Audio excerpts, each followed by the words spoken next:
Varghese sir, എനിക്കറിയേണ്ടത് ഇപ്പം നോക്കൂ, സാധാരണക്കാരായ സ്ത്രീകൾ അവരെങ്ങനെയാണ് ഈ വിഷയത്തെ നോക്കിക്കാണുന്നത്?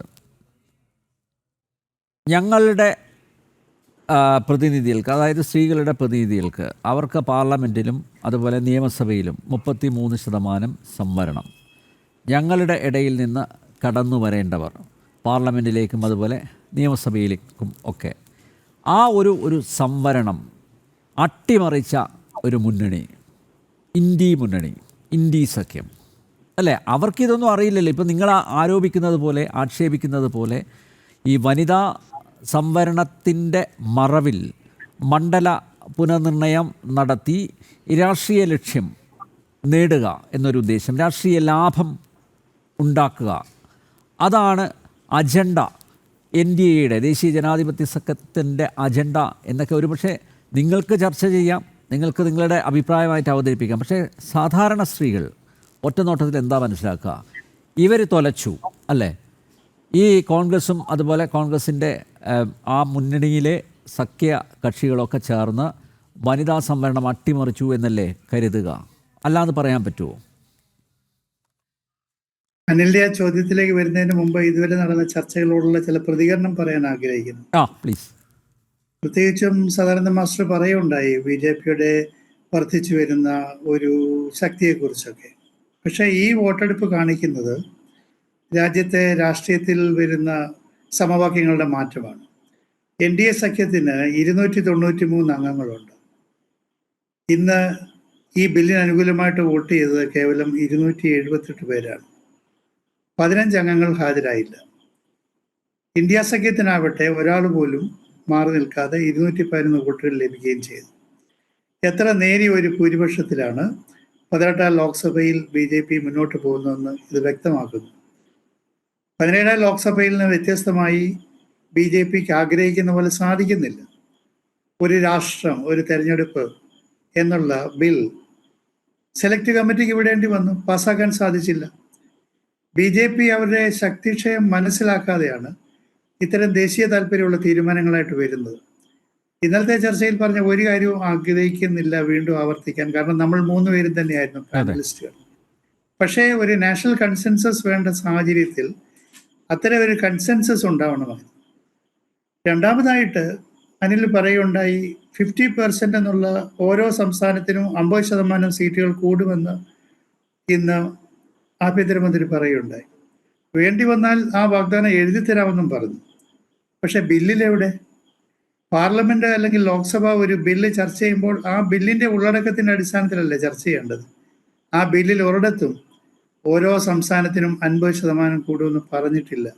ജനസംഖ്യാനുപാതികമായി സെൻസസിന്റെ അടിസ്ഥാനത്തിൽ വർധന ഉണ്ടാവുമെന്നാണ് പറഞ്ഞിട്ടുള്ളത്. അതിൻ്റെ ആപത്തുകളാണ് ഇന്നലത്തെ ചർച്ചയിൽ നമ്മൾ ചൂണ്ടിക്കാണിച്ചിട്ടുള്ളത്. മൂന്നാമതായിട്ട് ധാരാളം ഭരണഘടനാ വൈരുദ്ധ്യങ്ങൾ ഉൾക്കൊള്ളുന്ന ഒരു ബില്ലായിരുന്നു ഇത്.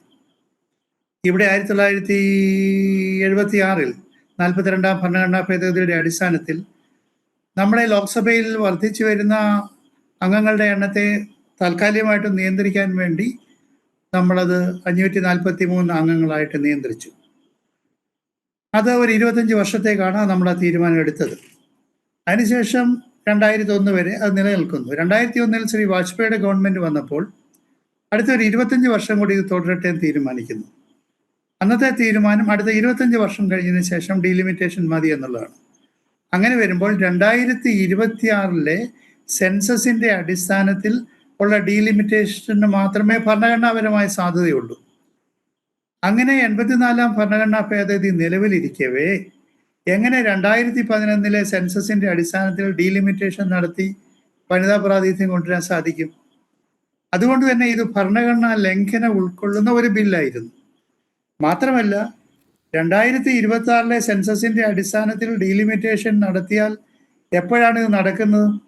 നമ്മുടെ കഴിഞ്ഞകാല അനുഭവങ്ങൾ വെച്ച് നോക്കിയാൽ ഒരു ഡീലിമിറ്റേഷൻ കമ്മീഷന്റെ ആവറേജ് കാലം എന്ന് പറയുന്നത് 3 തൊട്ട് 6 വർഷം വരെയാണ്. ഇപ്പൊ 2027 സെൻസസ് പൂർത്തിയാക്കണമെങ്കിൽ 2027-28 വർഷമാകും.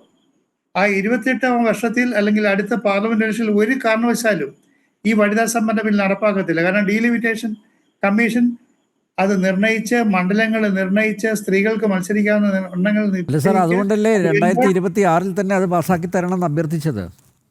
2026 പാസ്സായാൽ 2011 സെൻസസിന്റെ അടിസ്ഥാനത്തിലാണ് അനിൽ. അതെ, അതെങ്ങനെ സാധിക്കും? 84-ാം ഭരണഘടനാ ഭേദഗതിയാണ് അവിടെ നിലവിലിരിക്കുന്നത്. സാധാരണ ഒരു ആക്ട് അല്ല, ഭരണഘടനാ ഭേദഗതി നിലവിലിരിക്കുകയാണ്.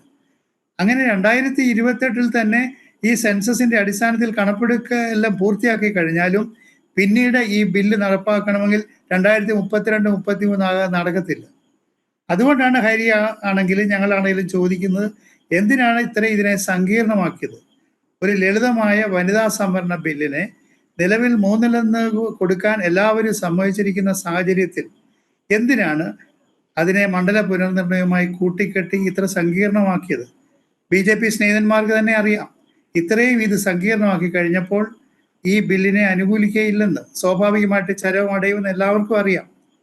ഈ ബില്ലിന് വളരെ ഒരു പശ്ചാത്തലമുണ്ട്. രാജ്യത്ത് ഹരി പറഞ്ഞതിൽ ഒരു ചെറിയ വ്യത്യാസമുണ്ട്.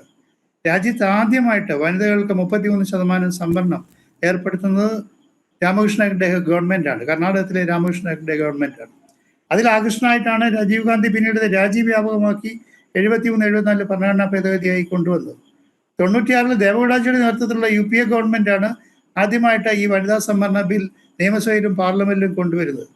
അപ്പോൾ ഇന്നലെ സദാനന്ദ മാസ്റ്റർ പറഞ്ഞ പോലെ എല്ലാവർക്കും ഇതിൻ്റെ ഒരു അവകാശമുണ്ട്, എല്ലാവർക്കും ഇതിലൊരു പങ്കാളിത്തമുണ്ട്, ആരും ഇതിനെതിരല്ല. പക്ഷേ ഇപ്പോൾ BJPക്ക് സംഭവിച്ചിരിക്കുന്നത്, പരാജയപ്പെടുമെന്ന് അറിയുന്ന ഒരു ബിൽ കൊണ്ടുവന്നു, അത് സ്വാഭാവികമായി ചരമടഞ്ഞു, ഞങ്ങൾ അതിൻ്റെ രക്തസാക്ഷികളാണ്, നിങ്ങൾ വില്ലന്മാരാണ് എന്ന് പറഞ്ഞ് ഈ അസംബ്ലി ഇലക്ഷനിലും തുടർന്നുള്ള ഇലക്ഷനിലും പ്രചാരണം നടത്താൻ വേണ്ടിയുള്ള കേവലമായ ഒരു രാഷ്ട്രീയമായിട്ടുള്ള ഒരു കാര്യം മാത്രമായിരുന്നു ഈ 2 ദിവസം നടന്ന ഈ പാർലമെന്റ്. 3 ദിവസത്തേക്കല്ലേ വെച്ചിരുന്നേ? 2-ാം ദിവസം 4 മണിക്ക് എന്തിനാണ് വോട്ടെടുപ്പ് നടത്തിയത്? അപ്പോൾ തന്നെ BJPക്ക് അറിയാമായിരുന്നു ഇതുമായിട്ട് മുന്നോട്ട് കൊണ്ടുപോയിട്ട് കാര്യം. അവസാനമായിട്ട് അനിൽ സാർ ചോദിച്ച കാര്യം, രാജ്യത്തെ സ്ത്രീകൾക്ക് അറിയില്ല. ആര് പറഞ്ഞു രാജ്യത്തെ സ്ത്രീകൾക്ക് അറിയില്ലെന്ന്?